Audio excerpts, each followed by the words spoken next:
भले ही मैं देश की सेवा में मर जाऊं, मुझे इस पर गर्व होगा। मेरे खून की हर बूंद इस देश के विकास और इसे मजबूत और गतिशील बनाने में योगदान देगी। ये लाइन थी आयरन लेडी और भारत की प्रथम महिला प्रधानमंत्री इंदिरा गांधी की। भारतीय इतिहास में सबसे मजबूत नेताओं में से एक पूर्व प्रधानमंत्री इंदिरा गांधी की आज जयंती है।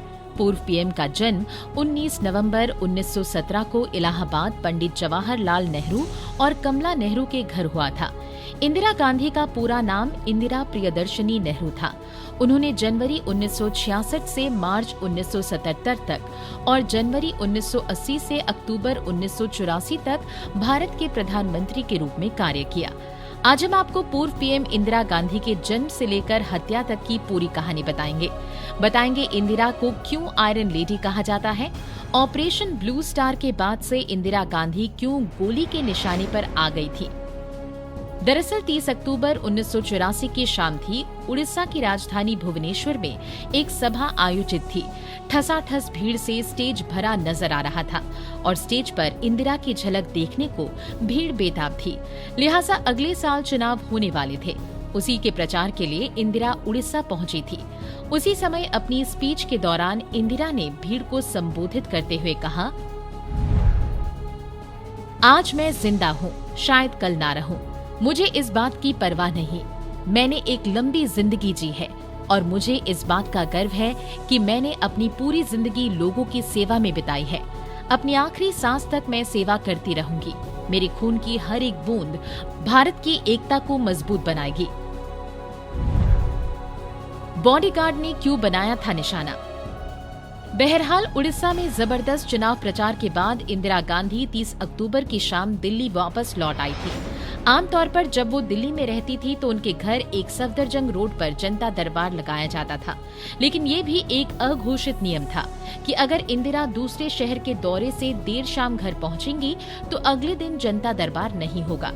30 तारीख की शाम को भी इंदिरा से कहा गया कि वो अगले दिन सुबह के कार्यक्रम रद्द कर दें, लेकिन इंदिरा ने मना कर दिया। वो आयरिश फिल्म डायरेक्टर पीटर उस्तिनोव को मुलाकात का वक्त दे चुकी थी।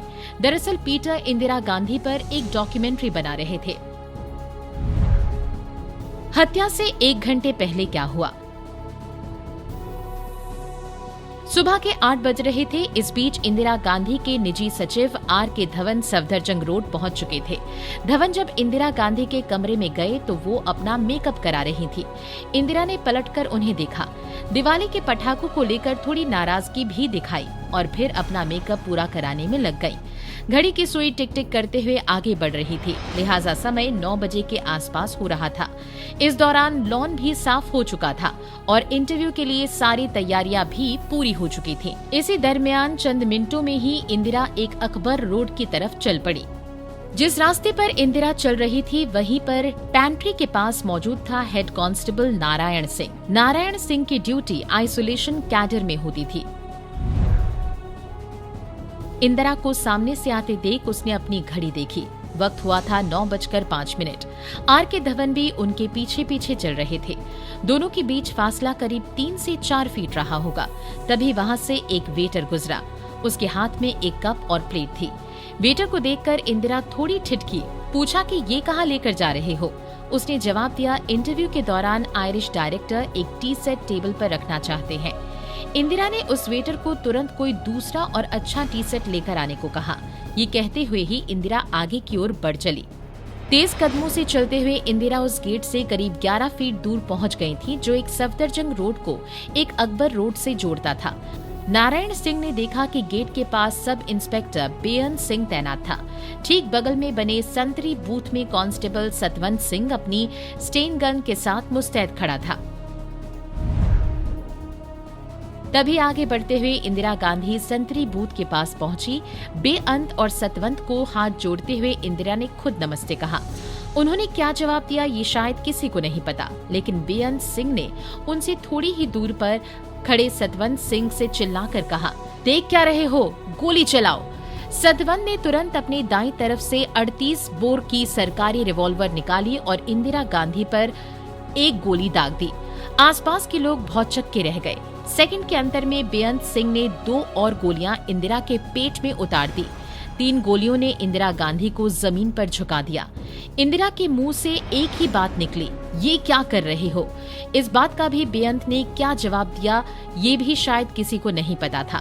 तभी सतवंत ने पूरी मैगजीन इंदिरा गांधी पर खाली कर दी। पीएम के लिए एम्बुलेंस तक नहीं मिली। इंदिरा को गोली लगने के बाद सब हक्के बक्के थे। वक्त जैसे थम सा गया था।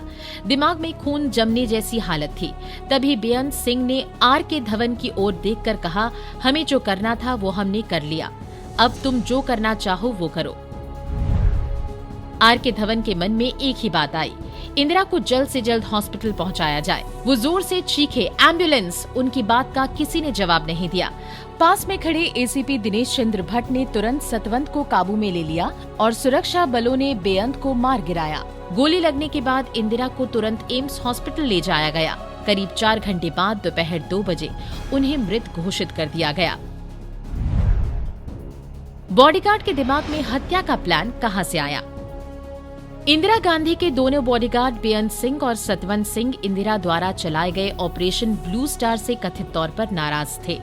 यहीं से बेअंत के दिमाग में इंदिरा की हत्या का ख्याल उपजा और बाद में 31 अक्टूबर 1984 की सुबह दोनों ने घटना को अंजाम दिया। 5 साल जांच और फिर तिहाड़ में फांसी का फंदा। 31 अक्टूबर 1984 को पूर्व पीएम की हत्या के बाद बॉडीगार्ड सतवंत के साथ ही इंदिरा की हत्या की साजिश रचने वाले केहर सिंह और बलवंत सिंह पर भी मुकदमा चला। हालांकि बाद में सबूतों के अभाव में बलवंत सिंह रिहा हो गया, लेकिन अदालत ने इंदिरा पर गोलियां चलाने वाले सतवंत सिंह और साजिश रचने वाले केहर सिंह को उनकी हत्या का दोषी मानते हुए मौत की सजा सुनाई। इंदिरा की मौत के करीब 5 साल बाद सतवंत सिंह और केहर सिंह को 6 जनवरी 1989 को तिहाड़ जेल में फांसी दे दी गई। फांसी के बाद दोनों के शव उनके परिजनों को भी नहीं दिए गए और जेल प्रशासन ने ही उनका अंतिम संस्कार किया। इंदिरा की मौत की घोषणा के बाद पूरे के पूरे बाजारों में सन्नाटा पसर गया। सड़कों पर चल रही गाड़ियां ना जाने कहां गायब हो गईं। ऐसा लगा जैसे कर्फ्यू लगा दिया गया हो। साल 1984 इतिहास के पन्नों में काले अक्षरों में दर्ज है। ये वही साल था जब देश जल रहा था। हर तरफ त्राही त्राही मची हुई थी। हमसे जुड़े रहने के लिए हमारे YouTube चैनल को सब्सक्राइब करें और नई वीडियो की नोटिफिकेशन के लिए बेल आइकॉन को दबाएं।